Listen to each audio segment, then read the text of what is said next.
When we put all this together in a kind of flow chart here, we can see the interactions between the climate, plate tectonic, and geodynamo systems. So starting with the climate system here, this involves interactions among the atmosphere, the hydrosphere, the biosphere, cryosphere, and lithosphere. Everything starts here in the atmosphere. Water vapor can become liquid, fall as rain. It can become a solid, fall as sleet or snow, and it can rejoin the surficial hydrosphere once it reaches the ground. The biosphere is ranging from the deepest gold mines of South Africa, thousands of feet below the surface, to the middle to potentially upper atmosphere.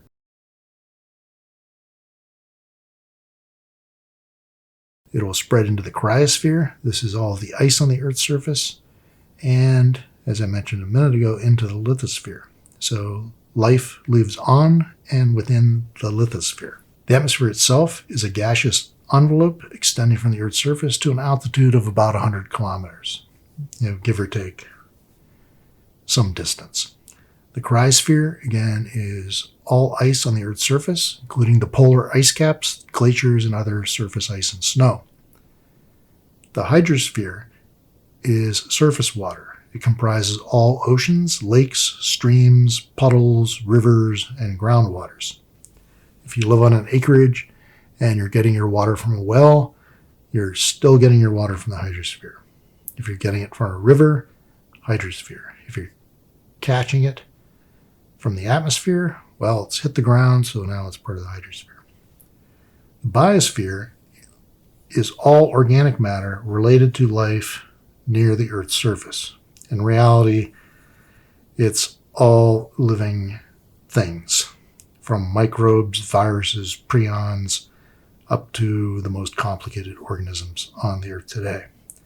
Now, this geosystem is energized by solar radiation. That starts all this going. It starts the atmosphere, the hydrosphere, cryosphere, biosphere, all moving and changing. The lithosphere, on the other hand, is a rocky outer shell of the solid Earth that comprises the crust and uppermost mantle to an average depth of about 100 kilometers. That means that the lithosphere is about as thick as the atmosphere. The plate tectonic system is going to involve interactions among the lithosphere, asthenosphere, and the deep mantle. The asthenosphere is the weak ductile layer of mantle beneath the lithosphere that deforms to accommodate the horizontal and vertical motions of plate tectonics. It's kind of the squishy layer that allows the other layers to do their thing. The deep mantle is the mantle beneath the asthenosphere, extending from about 400 kilometers depth to the core mantle boundary at about 2,900 kilometers. Now, these geosystems, the plate tectonic system and the one we'll talk about next, are energized by the Earth's internal heat as opposed to being energized by the sun. The geodynamo system involves interactions between the inner and outer cores. And it turns out that the little bumps and wiggles here on the boundary between the liquid and solid core, as well as the bumps and wiggles here between the liquid iron outer core and the mantle, are playing a large role in generating the Earth's dynamo, the geodynamo, and all the strange perturbations we see in the dynamo are probably related to a large degree to these bumps, the tomography of the boundaries here within the Earth.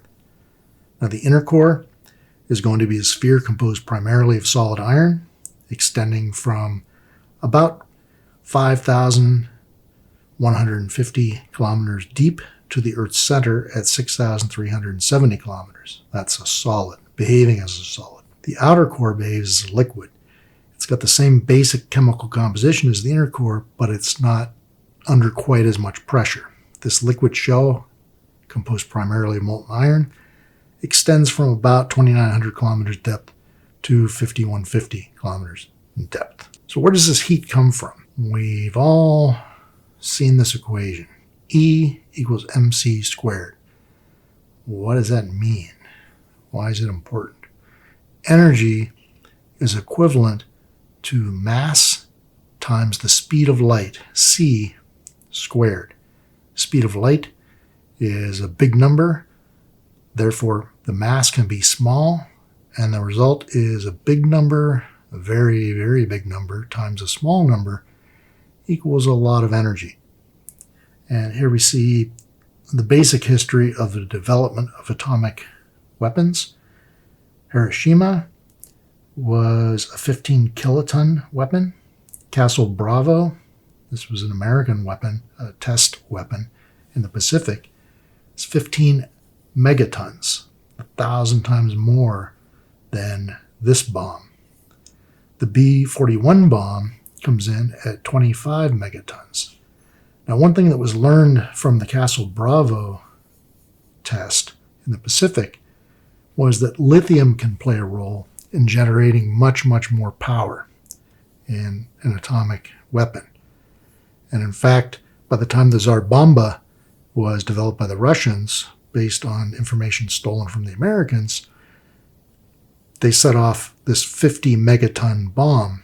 This could have been much, much larger. In fact, in reality, we can make an atomic bomb that can pretty much wipe out life on Earth, a single weapon. Now that we know this, and thanks to the Russian scientists who developed this, knowing the capability, he toned it way down. He toned it down considerably from what it could have been, and the result was the Russian government watched him every minute for the rest of his life. Okay, so we're adding heat to the base of the plate tectonic system. What's in it for us? What happens when we add heat? By adding heat to this pot, we're going to cause steam to be created. This water is going to flash from the liquid phase to the gas phase, become vapor, taking up much less space relative to the liquid. It's going to rise. So density difference in the steam versus water is going to drive this convection.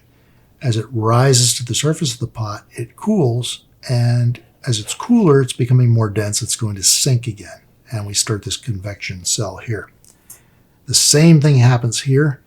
Under a spreading center, we have heat from within the Earth causing a decrease in density.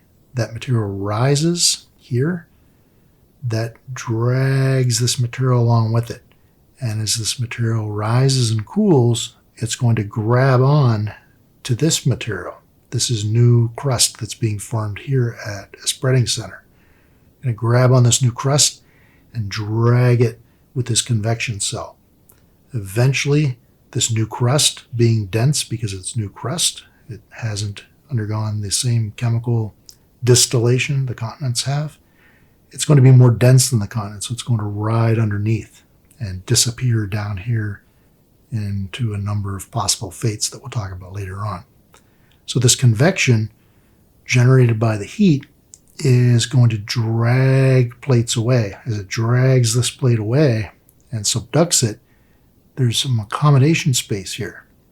Some room is being made for new crust, new rock to form at the Earth's surface. So the convection is going to cause the water to rise. It's going to move laterally and sink. It's going to warm again and rise again. In the mantle example, hot matter from the mantle rises, causing the plates to form and diverge. Where the plates converge, a cooled plate is dragged under the less dense plate. Sink, warm, and potentially rise again. Now, the result for us is the geodynamo system.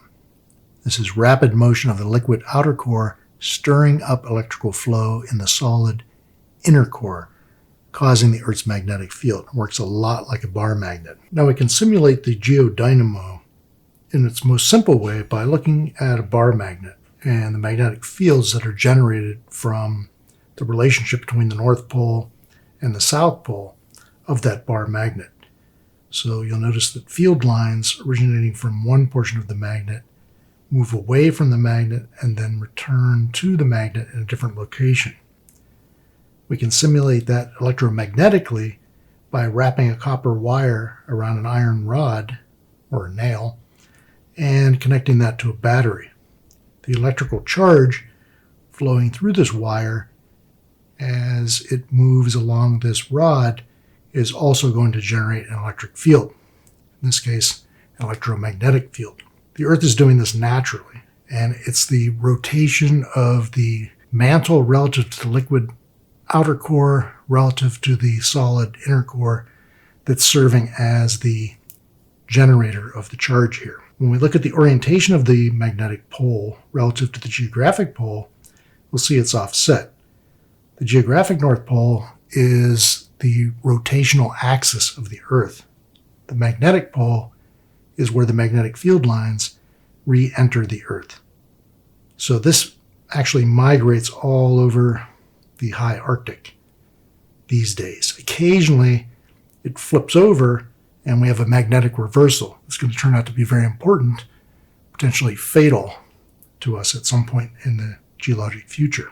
When we talk about the Earth as an open system, what we're referring to is that it's not an isolated, sealed snow globe. We are actually connected to the environment around the Earth. That includes the sun. The sun drives the Earth's external engine, supplying electromagnetic radiation to the surface of the Earth and the outer surface of the atmosphere. It's solar energy that's responsible for our climate as a result. This incoming radiation is going to warm the atmosphere to different amounts in different layers. Radiation that hits the Earth's surface is going to bounce back as black body radiation that's going to heat the lower atmosphere. And this is what's going to generate weather on the planet Earth. The internal engine, on the other hand, is powered by trapped heat. This heat is generated within the Earth from radioactivity, the breakdown of certain elements at certain specific rates. Now, the heat radiating from the Earth has to balance the solar input and the heat from the interior. If this is not balanced, that means that the Earth is going to get warmer or cooler. And this is what's been going on since somewhere around 3.8 to 4 billion years ago. Now, meteors can move mass from the cosmos to the Earth, so the Earth is gaining weight as it accumulates more dust, debris, and heavy material from space. At the same time, we're losing atmosphere. We're constantly bleeding away predominantly hydrogen, but heavier atmospheric molecules as well. Okay, and then lastly, for this portion of the introduction to the course, we'll talk briefly about geologic time. Now, geologists need to break the geologic history of the Earth up into components so we can better understand what we're talking about. Remember, geology has a time component that other sciences don't. So when geologists talk about the Cretaceous, we know instantly that it's a specific period of time in the overall period of the Earth's existence. So we divide this up based on fossils that appear and disappear, chemistry that appears and or disappears. A number of different lines of evidence can be used to break the Earth's history up into time components. So starting with the earliest Earth history, 4.6 billion years ago, our solar system formed. At about 3.5 billion years ago, we see evidence for the formation of the geodynamo. We also see evidence for the first fossils, in some cases back to around 3.8 billion years or so. At 2.7 billion years ago, oxygen begins to build up in the atmosphere. By 2.5 billion years ago, we see large continents making up the Earth's crust. From 2 to 1 billion years ago, we see more complex life, such as algae, evolve. At 600 million years ago, we have the first true animals. 542 million years ago, we have the evolutionary Big Bang. It's believed this took place in conjunction with a rise in oxygen to about present-day levels.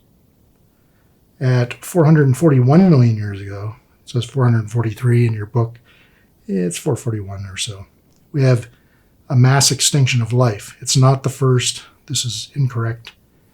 It's not nearly the first. 420 million years ago, the first land mammals. Should be first land animals. At 600 million years ago, we have the first true animals.